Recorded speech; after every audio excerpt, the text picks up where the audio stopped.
आज हमारे सामने क्लास 9 का एक्सरसाइज 9.2 का क्वेश्चन नंबर 6 है, जिसमें क्या है उसको देखेंगे। लिखा है एक किसान के पास एक समांतर चतुर्भुज के आकार का खेत था। समांतर चतुर्भुज के आकार का खेत था और उसमें क्या था वो आगे देख लेते हैं। पहले हम लोग स्टेप से चलते हैं और लिखते हैं समांतर चतुर्भुज PQRS के आकार का एक खेत था। बना लेते हैं समांतर चतुर्भुज PQRS। ये PQRS ये एक खेत था, हमने बना लिया उसी के आकार का। थोड़ा टिल्ट हो गया है हमारा, आप लोग सुंदर बनाएंगे।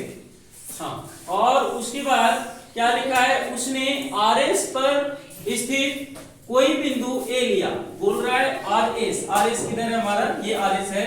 यहाँ पे एक कोई भी बिंदु P ले लिया, सॉरी A ले लिया है उसने, लिखा है A लिया और उसे P और Q से मिला दिया। P और Q से मिला दिया गया, इसको हम लोग मिला देते हैं P से और Q से।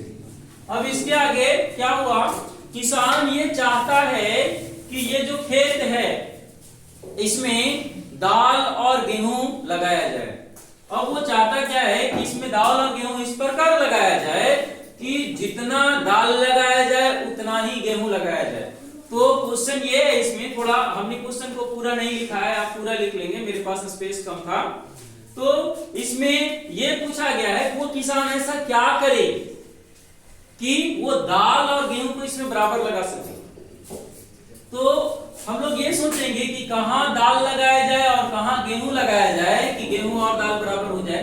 तो हम लोग ध्यान से देख रहे हैं इसको, ये है क्या, एक पैरेललोग्राम है, यानी कि समांतर चतुर्भुज। समांतर चतुर्भुज और इसमें क्या है, ये जो बनाया है ये क्या बनाया, एक ट्रायंगल बन गया है, त्रिभुज बन गया। और इस चीज को भी हम लोग ध्यान से देखेंगे, ये जो समांतर चतुर्भुज है और त्रिभुज है ये दोनों एक ही आधार पे हैं, यानी कि दोनों का आधार सेम है और ये दोनों आकृति सेम समांतर रेखाओं के बीच बने हैं। मतलब ये और ये दोनों समांतर रेखा के बीच में ये समांतर चतुर्भुज भी बना है और ये ट्रायंगल भी बना है। और हम लोग ऐसा बात पढ़े हैं पहले एक थ्योरम की मदद से कि अगर कोई भी समांतर चतुर्भुज या कोई भी त्रिभुज एक ही आधार और एक ही समांतर रेखाओं के बीच बनता है तो जो त्रिभुज का क्षेत्रफल होता है, यानी कि हम लोग लिख देंगे एरिया ऑफ कौन सा, APQ, एरिया ऑफ APQ, ये जो होगा वो हाफ होगा। किसका हाफ होगा, पूरा इस चतुर्भुज के क्षेत्रफल का, यानी कि एरिया ऑफ क्या होगा, area of PQRS, area of PQRS। यहाँ पे ये है जो हम लोग थ्योरम पढ़े हैं उसके मदद से ये हो गया। कौन सा थ्योरम है कि जब कोई भी त्रिभुज और समांतर चतुर्भुज एक ही आधार पे और एक ही समांतर रेखाओं के बीच बना है तो वो दोनों त्रिभुज और समांतर चतुर्भुज के क्षेत्रफल में जो संबंध होगा वो ये है कि त्रिभुज का जो क्षेत्रफल होगा वो चतुर्भुज के क्षेत्रफल का आधा होगा। इसका मतलब ये हो गया कि ये वाला जो क्षेत्रफल है हमारा ये पूरे का आधा है, पूरे का आधा है।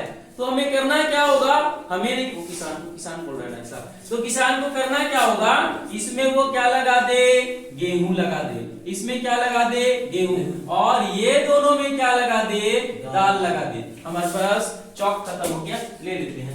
ये इसमें क्या लगा दे, दाल लगा दे। अगर ये दोनों में दाल लगा देगा, ये दोनों में, और इसमें गेहूं लगा देगा तो बराबर बराबर होगा।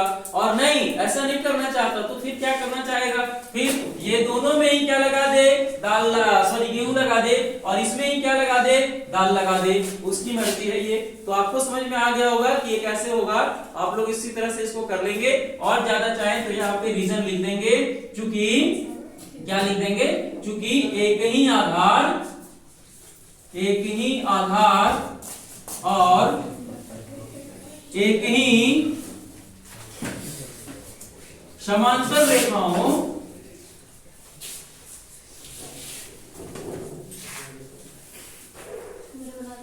के बीच